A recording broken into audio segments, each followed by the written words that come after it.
حضرت عیسیٰ علیہ السلام نے جب یہودیوں کے سامنے اپنی نبوت کا اعلان فرمایا تو چونکہ یہودی تورات میں پڑھ چکے تھے کہ حضرت عیسیٰ مسیح علیہ السلام ان کے دین کو منسوخ کر دیں گے، اس لیے یہودی اب کے دشمن ہو گئے۔ یہاں تک کہ جب حضرت عیسیٰ علیہ السلام نے یہ محسوس فرمایا کہ یہودی اپنے کفر پر اڑے رہیں گے اور وہ مجھے قتل کر دیں گے، تو ایک دن اپنے لوگوں کو مخاطب کر کے فرمایا کہ کون میرے مددگار ہوتے ہیں اللہ کے دین کی طرف۔ 12 حواریوں نے یہ کہا کہ ہم خدا کے دین کے مددگار ہیں، ہم اللہ پر ایمان لائے اور اب گواہ ہو جائیں کہ ہم مسلمان ہیں۔ باقی تمام یہودی اپنے کفر پر جمے رہے، یہاں تک کہ جوش عداوت میں ان یہودیوں نے اب کے قتل کا منصوبہ بنا لیا اور ایک شخص کو یہودیوں نے جس کا نام تتنوس تھا اب کے مکان میں اب کو قتل کر دینے کے لیے بھیجا۔ اتنے میں اچانک اللہ تعالیٰ نے حضرت جبرائیل علیہ السلام کو ایک بادل کے ساتھ بھیجا اور اس بادل نے آپ کو آسمان کی طرف اٹھا لیا۔ آپ کی والدہ جوش محبت میں آپ کے ساتھ چمٹ گئیں تو آپ نے فرمایا کہ اماں جان، اب قیامت کے دن ہماری اور آپ کی ملاقات ہوگی، اور بادل نے آپ کو آسمان پر پہنچا دیا۔ یہ واقعہ بیت المقدس میں شب قدر کی مبارک رات میں وقوع پذیر ہوا۔ اس وقت اب کی عمر شریف بقول علامہ جلال الدین سعود علیہ الرحمت 33 برس کی تھی، اور بقول علامہ زرقانی شارح مواہب اس وقت اب کی عمر شریف 120 برس کی تھی۔ تتانوس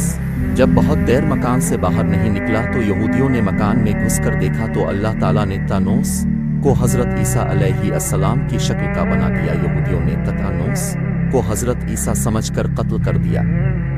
اس کے بعد جب تتانوس کے گھر والوں نے غور سے دیکھا تو صرف چہرہ حضرت عیسیٰ علیہ السلام کا تھا، باقی سارا بدن تتانوس ہی کا تھا۔ تو اس کے اہل خاندان نے کہا کہ اگر یہ مقتول حضرت عیسیٰ ہیں تو ہمارا آدمی تتانوس کہاں ہے،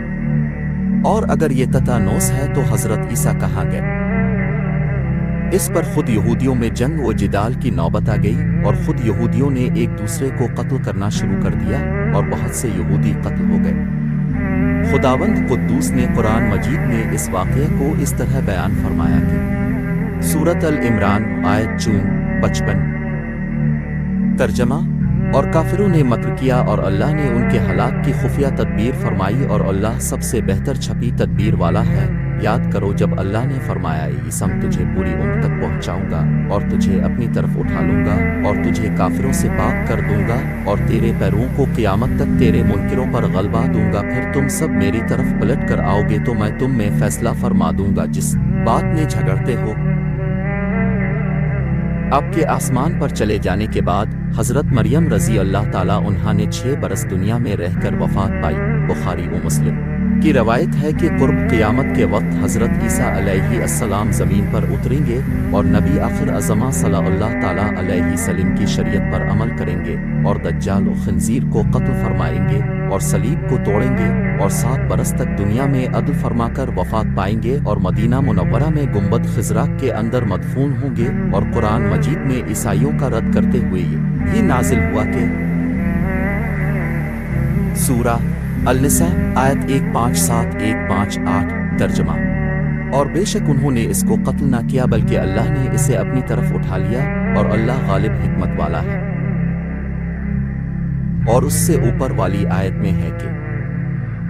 انہوں نے نہ اسے قتل کیا اور نہ اسے سولی دی بلکہ ان کے لیے اس کی شبیہ کا ایک بنا دیا گیا۔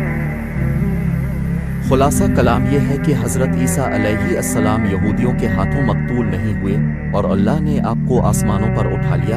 جو یہ عقیدہ رکھے کہ حضرت عیسیٰ علیہ السلام قتل ہو گئے اور سولی پر چڑھائے گئے جیسا کہ نصارہ کا عقیدہ ہے تو وہ شخص کافر ہے، کیونکہ قرآن مجید میں صاف صاف مذکور ہے کہ حضرت عیسیٰ علیہ السلام نہ منتقل ہوئے نہ سولی پر لٹکائے گئے۔